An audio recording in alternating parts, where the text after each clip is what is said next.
নমস্কার বন্ধুরা, আমি আচার্য সোমনাথ শাস্ত্রী। আজকে আপনাদের একটা ভালো টোটকা আমি দেব।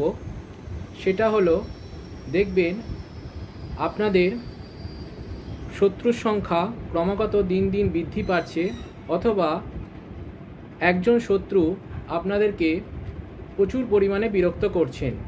তো সেক্ষেত্রে আপনারা কি করবেন? শনিবার সন্ধে 6টার পরে একটা লাল কাপড়ের মধ্যে কিছু হলুদ সর্ষে ও কিছু জিরে রাখবেন। তারপর তার মধ্যে কর্পূর দেবেন।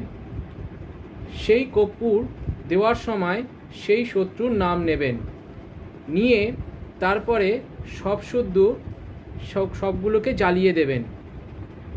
জ্বালানো হয়ে গেলে সেই ভস্মগুলো আপনার বাড়ির 4 মাথা মোড়ে ফেলে দিয়ে আসবেন। এটা শনিবার করে সন্ধে 6টা থেকে 8টার মধ্যেই করতে হবে। টানা 3 মাস এই কাজটা করতে হবে। তারপরে দেখবেন যে ক্রমাগত দিনকে দিন আপনার শত্রুর সংখ্যা কমে আসছে। ধন্যবাদ। আমার এই টোটকাটি যদি আপনাদের ভালো লাগে, অবশ্যই আমার পাশে থাকবেন।